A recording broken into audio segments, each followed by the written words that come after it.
नमस्कार, आप सभी का स्वागत डीडी न्यूज पर। मैं हूं मुकुल शर्मा। इस वक्त की बड़ी और अहम खबरें बताएंगे आपको, लेकिन आइए नजर पहले डाल लेते हैं हेडलाइंस पर।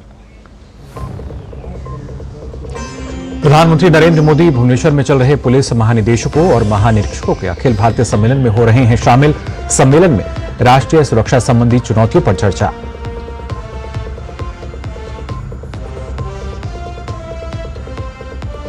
चक्रवाती तूफान फेजल के आज दोपहर महाबलीपुरम और कराईकल के बीच तट से टकराने की आशंका। स्थिति से निपटने के लिए राहत एवं बचाव एजेंसियां मुस्तैद।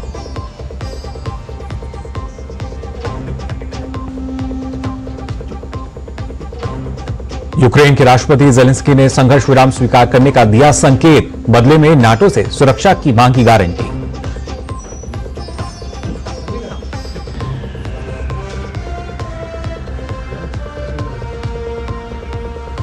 विश्व शतरंज चैंपियनशिप में डी गुकेश और चीन के डिंग लिरेन के बीच पांचवें दौर की बाजी आज। दोनों खिलाड़ियों के 4 मुकाबलों से 2-2 अंक।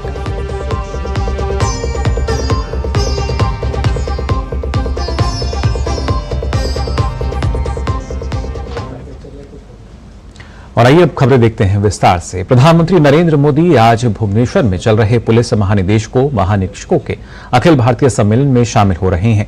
ये 3 दिवसीय सम्मेलन 29 नवंबर से शुरू हुआ, जो 1 दिसंबर तक चलेगा।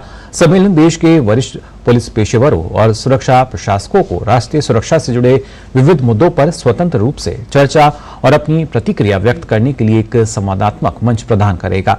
साथ ही देश में पुलिस के सामने आने वाली विभिन्न परिचालन, अवसंरचना और कल्याण संबंधी समस्याओं पर भी चर्चा होगी। विचार विमर्श में आंतरिक सुरक्षा खतरों के अलावा अपराध नियंत्रण और कानून व्यवस्था प्रबंधन से संबंधित चुनौतियों से निपटने में पेशेवर कार्यप्रणालियों और प्रक्रिया निर्माण और साझाकरण भी शामिल होगा। सम्मेलन में आतंकवाद, वामपंथी उग्रवाद, तटीय सुरक्षा जैसे विषयों पर भी चर्चा की जाएगी। इस वर्ष सम्मेलन में कुछ विशिष्ट विशेषताएं भी शामिल की गई हैं। इससे वरिष्ठ पुलिस अधिकारियों को आंतरिक सुरक्षा मामलों पर अपने दृष्टिकोण और सुझाव प्रधानमंत्री के समक्ष प्रस्तुत करने का एक मूल्यवान अवसर प्राप्त होगा। सम्मेलन में केंद्रीय गृह मंत्री अमित शाह, प्रधानमंत्री के प्रधान सचिव, राष्ट्रीय सुरक्षा सलाहकार, गृह राज्य मंत्री, राज्यों और केंद्र शासित प्रदेशों के डीजीपी और केंद्रीय पुलिस संगठनों के प्रमुख भी शामिल होंगे।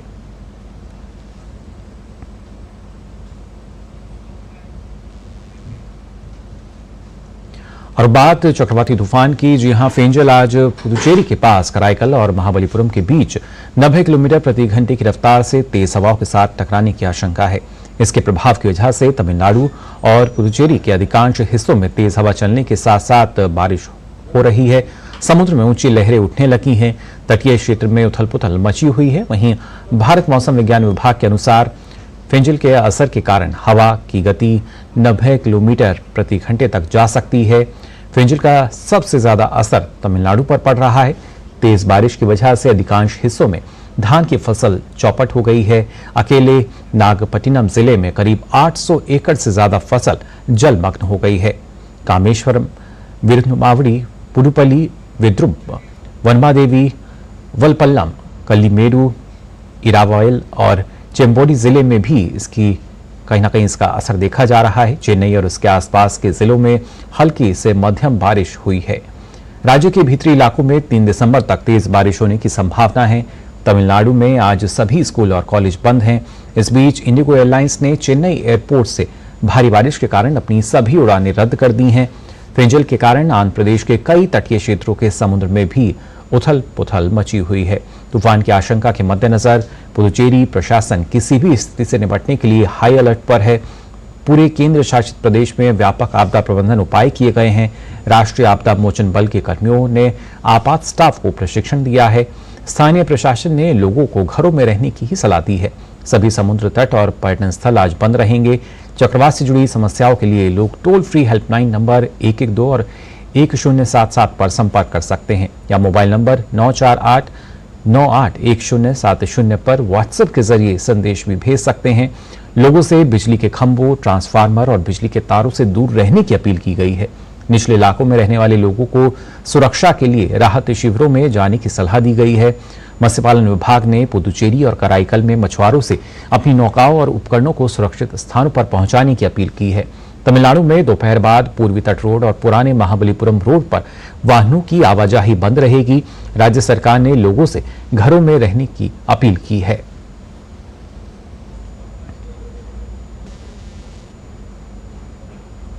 उपराष्ट्रपति जगदीप धनखड़ आज अरुणाचल प्रदेश के दौरे पर रहेंगे।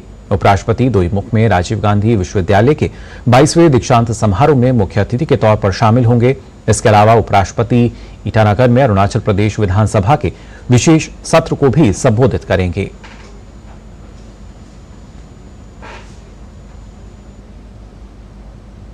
और वहीं केंद्रीय वित्त मंत्री निर्मला सीतारमण आज बिहार के मधुबनी जिले में ऋण आउटरीच कार्यक्रम में शामिल होंगी।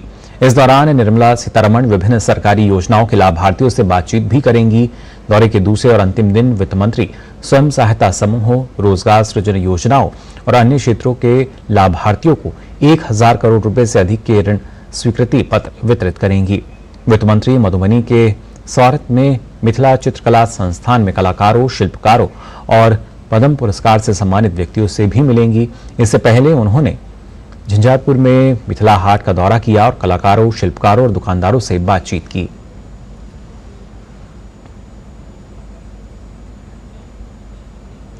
विदेश मंत्री डॉक्टर एस जयशंकर ने भारत चीन गतिरोध को लेकर लोकसभा में बयान दिया है। अपने एक बयान में विदेश मंत्री ने भारत और चीन के बीच मतभेदों और विवादों को सही तरीके से संभालने और उन्हें सीमावर्ती क्षेत्रों में शांति और स्थिरता बहाली की जानकारी उन्होंने दी। उन्होंने कहा कि वास्तविक नियंत्रण रेखा पर किसी भी उल्लंघन को भारत सरकार नियमित रूप से चीन के साथ उठाती है। लोकसभा में डीएम के सदस्य दयानिधि मारन द्वारा एक प्रश्न के लिखित उत्तर में विदेश मंत्री ने यह बात कही। उन्होंने उल्लेख किया कि सीमा सुरक्षा कर्मियों की बैठकें, फ्लैग मीटिंग्स, भारत चीन सीमा मामलों पर परामर्श और समन्वय बैठकें, कोर कमांडर स्तर की बैठकों के साथ साथ राजनयिक चैनल के माध्यम से भारत वास्तविक नियंत्रण रेखा पर अतिक्रमण के मुद्दों पर चर्चा करने के लिए स्थापित तंत्र का उपयोग करता है। विदेश मंत्री ने बताया कि G20 शिखर सम्मेलन के दौरान उन्होंने चीन के विदेश मंत्री वांग यी से मुलाकात की, जिसमें कैलाश मानसरोवर तीर्थ यात्रा को फिर से शुरू करने, सीमा पार नदियों पर डाटा साझा करने, सीधी उड़ान, कई मुद्दों पर चर्चा हुई। जयशंकर ने बताया कि विशेष प्रतिनिधियों और विदेश सचिव उप मंत्रितंत्र के बीच जल्द ही एक बैठक को लेकर सहमति भी बनी है।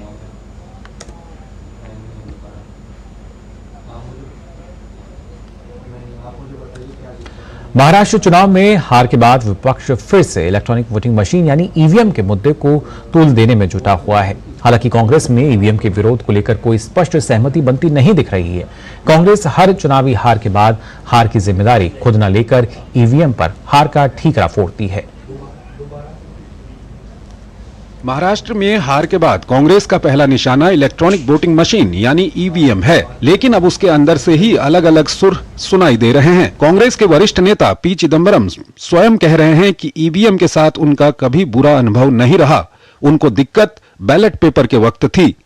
I admit that there are hundreds of EVM skeptics.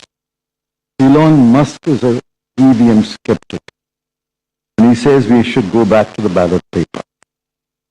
I have had no bad experience with EVM. I can only speak of my experience because I am confined to a constituency on polling day and counting day. So I can't speak for 542 other constituencies. Now, should we go back to the ballot boxes?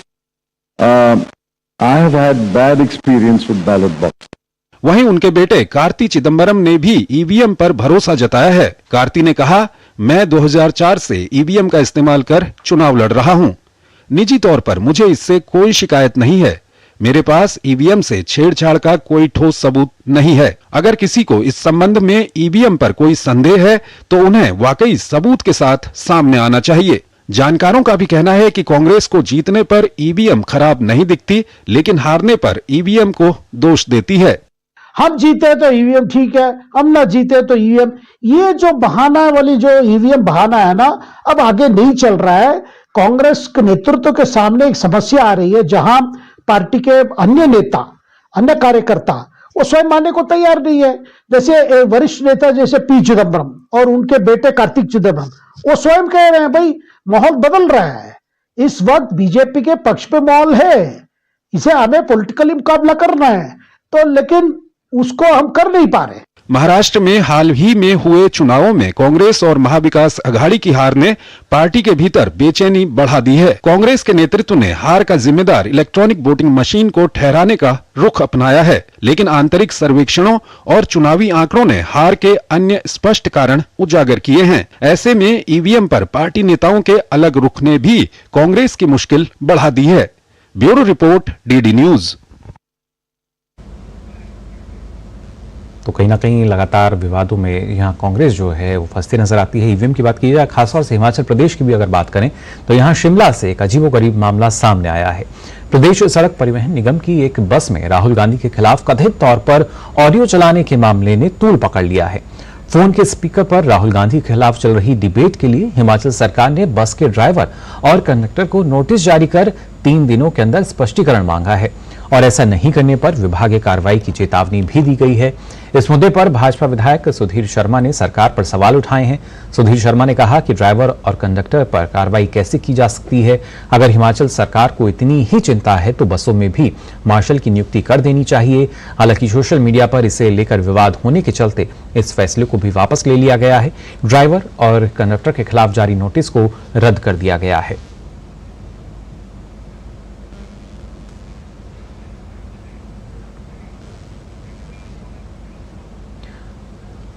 Himachal Pradesh में जो कांग्रेस की सरकार है, रोज नया कुछ ना कुछ ऐसा हास्यास्पद मामला सामने आता है कि जो प्रदेश के अंदर चर्चा का और खिल्ली का विषय बन जाता है। तो ऐसे में तो अगर ऐसी परिस्थितियां हैं तो सरकार को चाहिए हर बस के अंदर एक मार्शल नियुक्त कर दे, जो इस तरह के वीडियो को जो है चेक करता है, रोकता है। रोजगार भी निकल जाएगा और भला भी हो जाएगा लोगों का।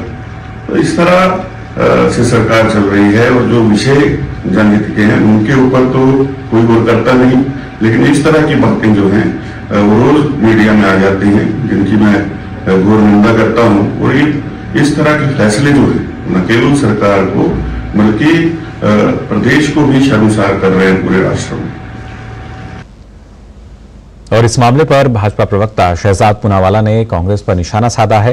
उन्होंने कहा कि जहां जहां कांग्रेस की सरकार है वहां सिर्फ लूट और छूट की सरकार चल रही है, कानून व्यवस्था पर ध्यान नहीं दिया जा रहा।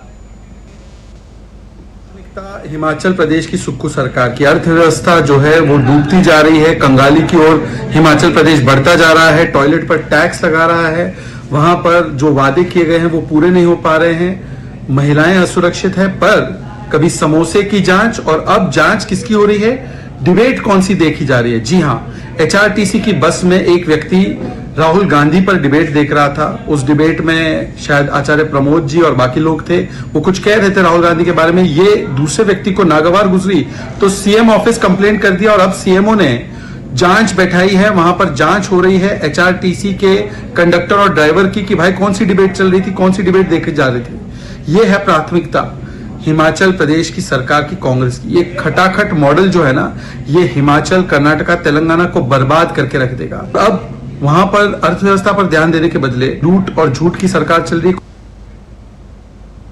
और अब बात राजधानी दिल्ली की। दरअसल यहां पर प्रदूषण का गंभीर स्तर अभी भी बना हुआ है। कई इलाकों में वायु गुणवत्ता सूचकांक यानी AQI 400 के पार दर्ज किया गया।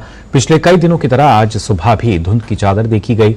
मुनका और शादीपुर में AQI 409 दर्ज हुआ, वहीं बवाना में AQI 403 दर्ज किया गया।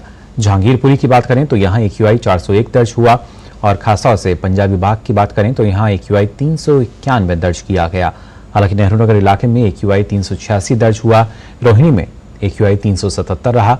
आनंद विहार, DTU और वजीरपुर में AQI 373 दर्ज किया गया।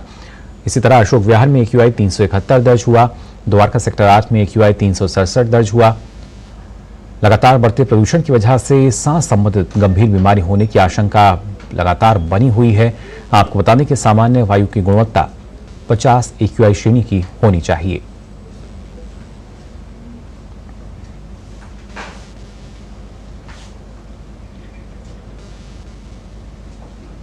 तो अलग अलग जगह लगातार जो AQI लेवल है वो आप देख पा रहे हैं किस तरीके से कई जगह अभी भी 400 के पार ये बना हुआ है। खासतौर से अगर मुनका की बात की जाए, शादीपुर, बवाना, जहांगीरपुरी। और वहीं राज्यसभा सांसद स्वाति मालीवाल लगातार दिल्ली सरकार पर हमलावर हैं। स्वाति मालीवाल दिल्ली में कई स्थानों का दौरा कर चुकी हैं और जनता की समस्याओं को उजागर कर केजरीवाल सरकार पर सीधा हमला बोल रही हैं। इसी क्रम में वे मुख्यमंत्री आतिशी मालिना की विधानसभा कालकाजी पहुंची। सोशल मीडिया प्लेटफॉर्म पर वीडियो साझा करते हुए स्वाति मालीवाल ने कहा कि पूरे इलाके का नाश कर रखा है, सड़कें टूटी फूटी पड़ी हैं और हर दिन लोग घायल हो रहे हैं। ये हाल तब है जब मैडम खुद मुख्यमंत्री हैं और पीडब्ल्यूडी मंत्री भी हैं। लोग नर्क की जिंदगी जी रहे हैं। ये हाल पूरी दिल्ली का है। CM 1 और CM 2 ने वादा किया था दिवाली तक पूरी दिल्ली चमका देंगे, अपने इलाके में तो झांक कर देखो एक बार, ये कहा स्वाति मालीवाल ने।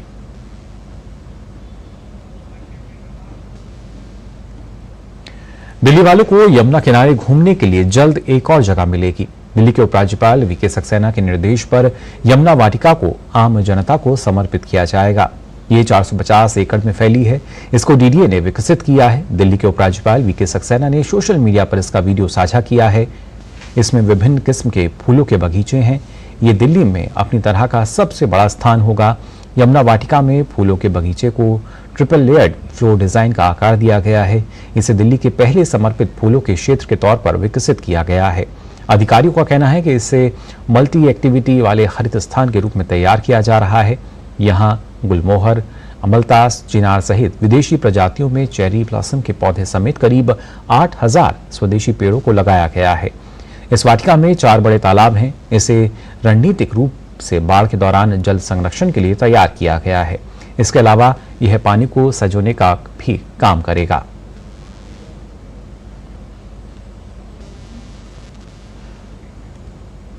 और फिलहाल बुलेटिन में हम यहाँ रुक रहे हैं छोटे से ब्रेक के लिए, जल्द हाजिर होते हैं। आपके घर के खाने में रेस्टोरेंट जैसा स्वाद ले आए MDH का शाही पनीर मसाला। पनीर को क्या मस्त बना डाला।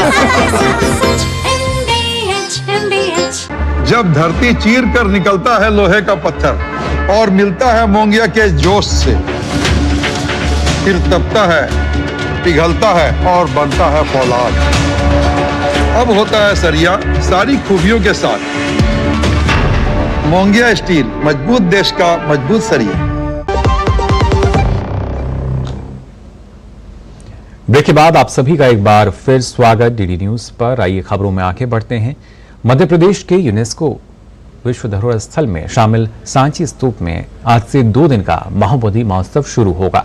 इस महोत्सव का केंद्र बौद्ध विचार और कलाओं का संगम होगा, जहां विभिन्न सांस्कृतिक प्रस्तुतियां बौद्ध धर्म के सारगर्भित तत्वों को उजागर करेंगी। प्रतिदिन सायं 6:30 बजे से आरंभ होने वाले इस कार्यक्रम में संगीत और नृत्य के माध्यम से बौद्ध संस्कृति की सार्थक समझ प्रस्तुत की जाएगी। महोत्सव में प्रवेश निःशुल्क रहेगा। केंद्रीय अल्पसंख्यक कार्य मंत्री किरेन रिजिजू आज शाम जम्बूद्वीप पार्क में इस महोत्सव का उद्घाटन करेंगे। रिजिजू सांची में भगवान बुद्ध के 2 प्रमुख शिष्यों सारिपुत्र और मोदगलायन के अवशेषों की पूजा अर्चना में भी भाग लेंगे।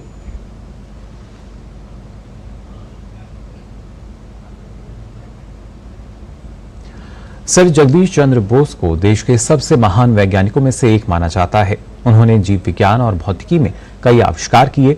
सर जगदीश चंद्र बोस को फादर ऑफ रेडियो साइंस भी कहा जाता है। क्या कुछ खास है सर जगदीश चंद्र बोस के व्यक्तित्व में, आइए जानते हैं इस रिपोर्ट में। फादर ऑफ रेडियो साइंस कौन है? क्या आप जानते हैं कि किसने कहा था पौधों में भी जान होती है और उनमें भी भावनाएं होती हैं? उस शख्स का नाम है सर जगदीश चंद्र बोस। रेडियो विज्ञान के जनक सर जगदीश चंद्र बोस ने जीव विज्ञान और भौतिकी में कई आविष्कार किए। उन्होंने कैस्कोग्राफ का आविष्कार किया, जो पौधों की वृद्धि मापने का एक यंत्र है। पौधों पर तापमान का असर होता है, ये भी सबसे पहले सर जगदीश चंद्र बोस ने ही बताया।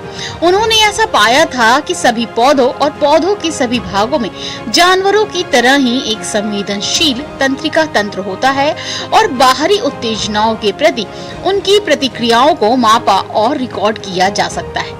बोस ने वायरलेस संचार की खोज की और इसके लिए उन्हें institute of electrical and electronics engineering द्वारा रेडियो साइंस के जनक के रूप में नामित किया गया था।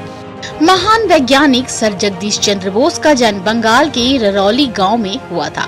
आज सर जगदीश चंद्र बोस की जयंती है। सर जगदीश चंद्र बोस की प्रारंभिक शिक्षा गांव में ही हुई। उसके बाद वे कोलकाता और कैम्ब्रिज विश्वविद्यालय में पढ़ाई करने के बाद 1884 में भारत लौटे। विज्ञान के क्षेत्र में सर जगदीश चंद्र बोस ने कई अहम योगदान दिए हैं। बोस एक जीव विज्ञानी, भौतिक विज्ञानी, वनस्पति शास्त्री और साइंस फिक्शन के लेखक भी थे। बोस को व्यापक रूप से माइक्रोवेव रेंज में विद्युत चुंबकीय संकेतों को उत्पन्न करने वाला पहला व्यक्ति माना जाता है। सर जगदीश चंद्र बोस के योगदान को शुरू में अंग्रेजों ने भी नहीं माना। उन्हें रॉयल सोसाइटी में पढ़ने तक की अनुमति अंग्रेजों ने नहीं दी। इसी के विरोध में उन्होंने प्रण लिया कि वो भौतिकी विज्ञान जैसे विषयों को भारत के लोगों को सिखाएंगे। बिना 3 साल वेतन लिए वो भारतीय लोगों को भौतिकी के पाठ पढ़ाते गए। आखिरकार अंग्रेज उनके सामने झुके और उनकी प्रतिभा को माना। हम कह सकते हैं कि हमारे यहाँ आज जिस विज्ञान की क्षेत्र में हम छलांग लगा रहे हैं, उसकी नींव सर जगदीश चंद्र बोस जैसे तमाम भारतीय वैज्ञानिकों ने रखी है, जो भारत की स्वतंत्रता के लिए और स्वदेशी तकनीकी पर देश आत्मनिर्भर बने, इसके लिए देश की आजादी से पहले से काम कर रहे थे। Bureau report, DD news. आई खबरों में आगे बढ़ते हैं। भारत ने नवंबर 2024 में नेशनल इंडेक्स स्कोर में 29 में से दूसरी रैंक हासिल की है। ये रिपोर्ट वर्तमान स्थितियों, अपेक्षाओं, निवेश और नौकरियों के आधार पर कंज्यूमर सेंटीमेंट को दर्शाती है। ये रिपोर्ट 25 अक्टूबर से 8 नवंबर के बीच 29 देशों के 75 वर्ष से कम आयु के 21,000 से अधिक वयस्कों के मासिक सर्वेक्षण पर आधारित है। रिपोर्ट में बताया गया है कि 64.3 के साथ इंडोनेशिया 29 देशों में सबसे अधिक नेशनल इंडेक्स स्कोर रखता है। इसके बाद 61 के साथ भारत है।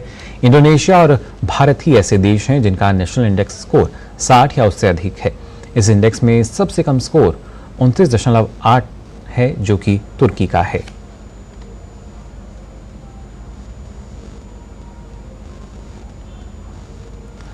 देश में अगले 6 महीने में रियल एस्टेट की ग्रोथ को लेकर आउटलुक सकारात्मक बना हुआ है। नाइट फ्रैंक NAREDCO ने शुक्रवार को एक सर्वे की रिपोर्ट जारी की। सर्वे में भाग लेने वाले 62% भागीदारों का मानना है कि रेजिडेंशियल मार्केट में 1 करोड़ या उससे अधिक के घरों की कीमत में इजाफा होने की उम्मीद है। 40% लोगों का मानना है कि बिक्री में इजाफा हो सकता है। 38% का मानना है कि बाजार स्थिर रहेगा। रिपोर्ट में बताया गया है कि डेवलपर फ्यूचर सेंटीमेंट स्कोर 2024 की दूसरी तिमाही में 61 से बढ़कर इस वर्ष की तीसरी तिमाही में 65 हो गया, जो सेक्टर को लेकर आशावान होने का संकेत देता है। रिपोर्ट में कहा गया है कि डेवलपर्स सकारात्मक बने हुए हैं, बदलते बाजार की गतिशीलता के अनुकूल ढल रहे हैं और मौजूदा बिक्री की गति का लाभ उठा रहे हैं। गैर डेवलपर फ्यूचर सेंटीमेंट स्कोर 2024 की दूसरी और तीसरी तिमाही तक 68 पर यथावत बना हुआ है, जो रियल एस्टेट की दीर्घकालिक विकास संभावनाओं में उनके विश्वास को दर्शाता है।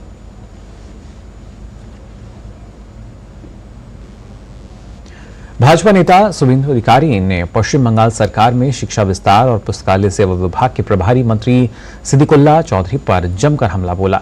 शुभेंदु अधिकारी ने अपने सोशल मीडिया प्लेटफॉर्म एक्स पर लिखा कि ममता जी सरकार के मंत्री, जिन्होंने हाल ही में कहा था कि वह वक्फ विधेयक को लागू करने की अनुमति नहीं देंगे, वही अब हम दो हमारे 4 के विचार पर प्रचार कर रहे हैं।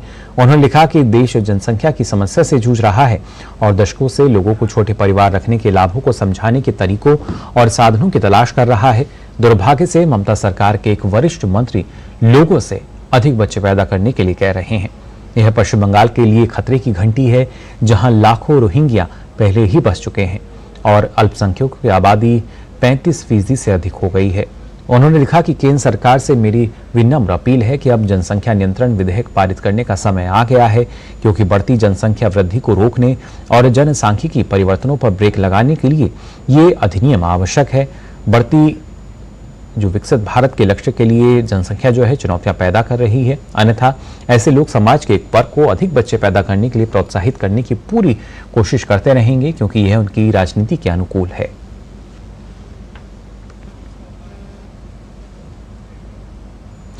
संयुक्त राष्ट्र शांति स्थापना आयोग में वर्ष 2025 और 26 के लिए भारत का एक बार फिर से चयन किया गया है।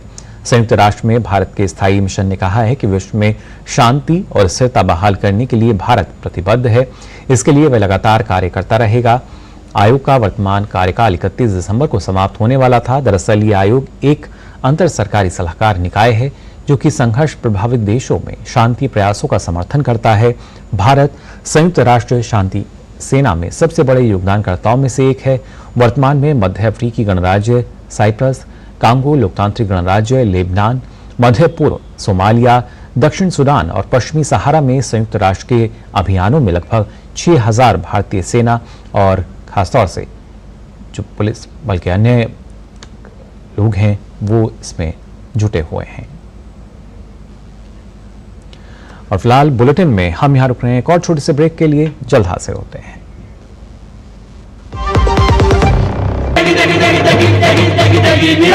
MDH की देगी मिर्च का तड़का, अंग अंग फड़का। MDH की देगी मिर्च।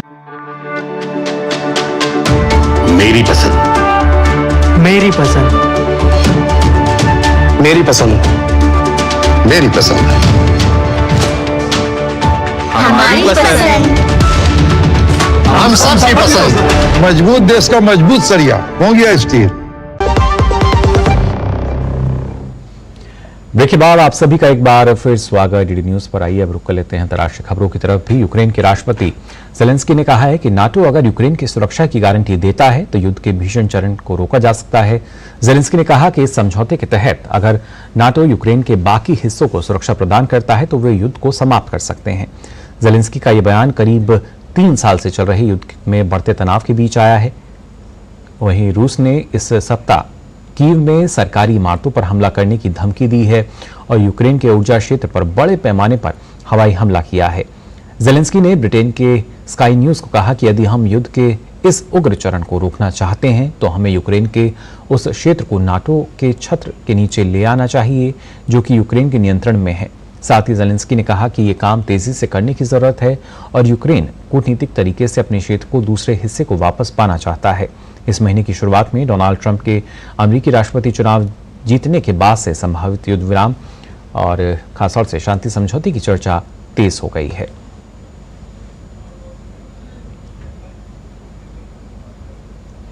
शुक्रवार को नाइजीरिया के नाइजर नदी में एक नाव पलटने से 27 लोगों की मौत हो गई। माना जा रहा है कि ये आंकड़े बढ़ भी सकते हैं। बचाव अभियान अभी भी जारी है। कोगी के राज्य आपातकालीन प्रबंधन एजेंसी की प्रवक्ता सेंड्रा मूसा के मुताबिक खोज और बचाव अभियान समाप्त होने के बाद ही मरने वालों की कुल संख्या का पता चल पाएगा।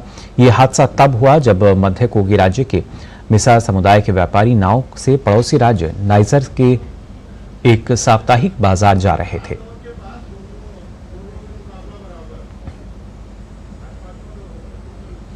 बात करते हैं आइसलैंड की, जहां आज नई सरकार के चुनाव के लिए मतदान होने जा रहा है।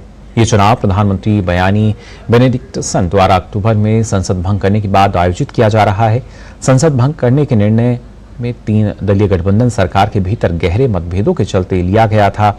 इस आम चुनाव में मुख्य मुकाबला liberal reform party, social democratic alliance और इंडिपेंडेंस पार्टी के बीच है। चुनाव प्रचार के दौरान यूरोपीय संघ की सदस्यता और महंगाई जैसे मुद्दे काफी चर्चा में रहे हैं।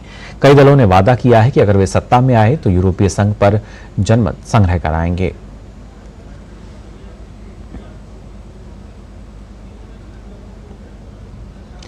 रोमानिया की शीर्ष अदालत ने राष्ट्रपति चुनाव पर फैसला टाल दिया है। अदालत ने चुनाव के पहले दौर को रद्द करने के फैसले को 2 दिसंबर तक के लिए स्थगित कर दिया है। रोमानिया के अधिकारियों ने कहा है कि उन्हें चुनाव अभियान में हस्तक्षेप के सबूत मिले हैं और न्यायालय ने अभी तक परिणामों को मान्य करार नहीं किया है। राजनीतिक विशेषज्ञों ने कहा है कि राष्ट्रपति चुनाव से उत्पन्न इस तरह की अनिश्चितता संसदीय चुनावों के नतीजों पर भी असर डालेगी। इससे एक सरकार बनाना बहुत कठिन हो जाएगा। रोमानिया में अब दूसरे चरण की वोटिंग 8 दिसंबर को होगी।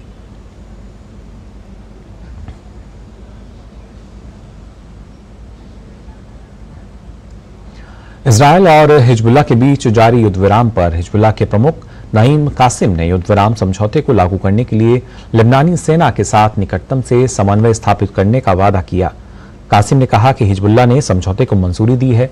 समझौते के अनुसार हिजबुल्लाह अपने हथियारों को लितानी नदी के उत्तर में ले जाएगा। इजराइल की सीमा के पास लेबनानी सेना की तैनाती होगी।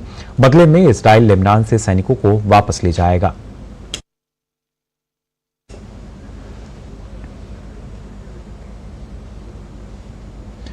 इजराइल और हिजबुल्लाह के बीच युद्ध विराम के बाद हजारों लेबनानी नागरिक दक्षिण लेबनान में अपने घरों की ओर वापस जा रहे हैं। वहीं इजरायली सेना ने लेबनान के विस्थापित नागरिकों के लिए एक चेतावनी जारी की है। इजरायली सेना ने कहा है कि दक्षिण हिस्से में किसी भी निवासी को यहां नहीं लौटना चाहिए। अगर कोई ऐसा करेगा तो वो खुद को खतरे में डालेगा। इजराइल और हिजबुल्लाह दोनों ने ही एक दूसरे पर युद्ध विराम समझौते के उल्लंघन का आरोप लगाया है।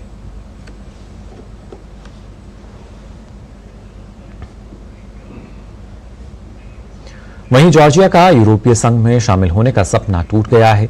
रूस समर्थक जॉर्जियाई ड्रीम पार्टी ने 2028 तक वार्ता स्थगित कर दी है, जिससे बड़े पैमाने पर हजारों नागरिक सरकार के खिलाफ विरोध प्रदर्शन कर रहे हैं। पुलिस ने प्रदर्शनकारियों को तितर-बितर करने के लिए आंसू गैस के गोले भी दागे। विदेश, रक्षा, शिक्षा और न्याय मंत्रालयों के सैकड़ों कर्मचारियों ने एक पत्र लिखकर बातचीत पर रोक को असंवैधानिक करार दिया।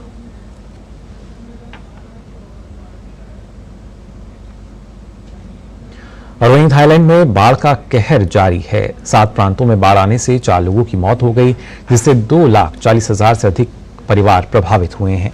हालांकि सेना की मदद से बाढ़ प्रभावित इलाकों से लोगों को निकाला जा रहा है। मौसम विभाग के अनुसार विभाग ने कहा है कि भारी बारिश के कारण यह स्थिति पैदा हुई। वहीं स्थानीय निवासियों को बाढ़ की पहले की चेतावनी पहले ही जारी कर दी गई थी।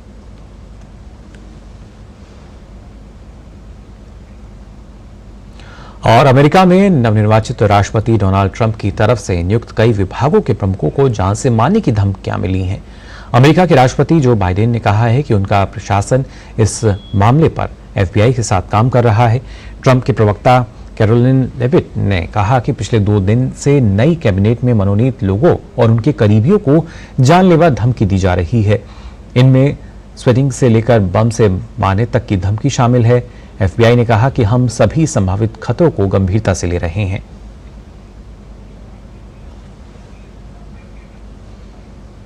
और आइए खबरें देखते हैं खेल जगत से भी। ICC चैंपियंस ट्रॉफी के पाकिस्तान में आयोजन को लेकर अंतर्राष्ट्रीय क्रिकेट परिषद की बैठक आज फिर होगी। कल हुई बैठक में चैंपियंस ट्रॉफी के कार्यक्रम पर आम सहमति नहीं बन पाई। मेजबान पाकिस्तान ने कल टूर्नामेंट की मेजबानी के लिए हाइब्रिड मॉडल को अस्वीकार कर दिया था।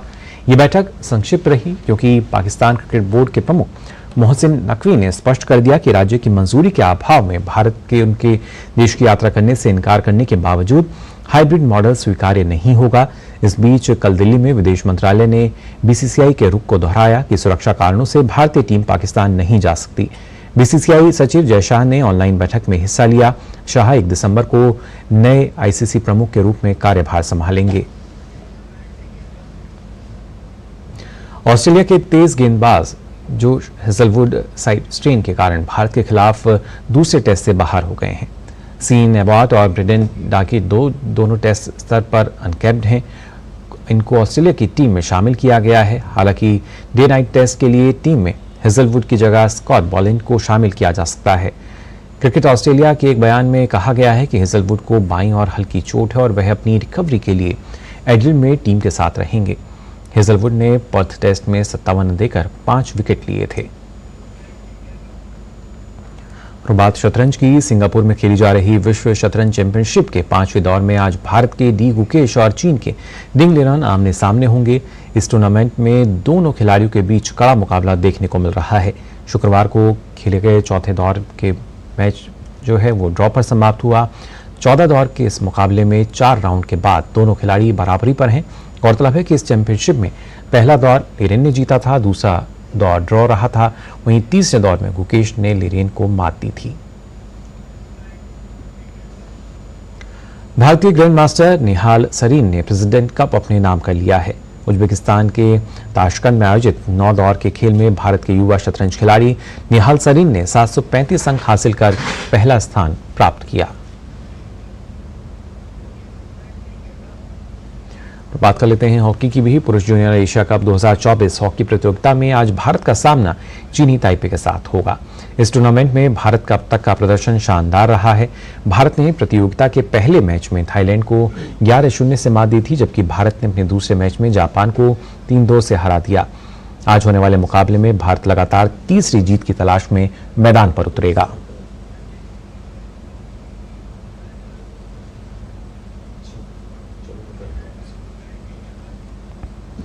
Syed Modi India international 2024 badminton प्रतियोगिता के पुरुष एकल, महिला एकल समेत सभी सेमीफाइनल मुकाबले आज होने हैं।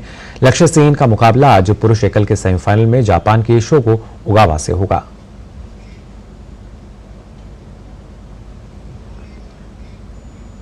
वहीं दूसरे एकल में सेमीफाइनल में प्रियांशु राजावत का मुकाबला सिंगापुर की चौथी वरीयता प्राप्त जियाहिंग जेसन तेह के साथ होगा। प्रियांशु राजावत ने क्वार्टर फाइनल मुकाबले में वियतनाम के नुएन को मात दी। वहीं महिला एकल के सेमीफाइनल में पीवी सिंधु का सामना हमवतन खिलाड़ी उन्नति हुड्डा से होगा। क्वार्टर फाइनल मैच में पीवी सिंधु ने चीनी खिलाड़ी को मात दी तो उन्नति हुड्डा ने अमेरिका की इशिका जायसवाल को हराया। वहीं महिला युगल के सेमीफाइनल में तनीषा क्रास्टो और अश्विनी पोनप्पा की जोड़ी आज चीन की बाओली जिंग ली क्यान की जोड़ी से भिड़ेगी। इसके साथ ही महिला युगल के एक अन्य सेमीफाइनल में त्रिशा जॉली और गायत्री गोपीचंद की जोड़ी का मुकाबला बेनियापा एमसार और नुतकर्ण एमसार की थाईलैंड की जोड़ी से होगा।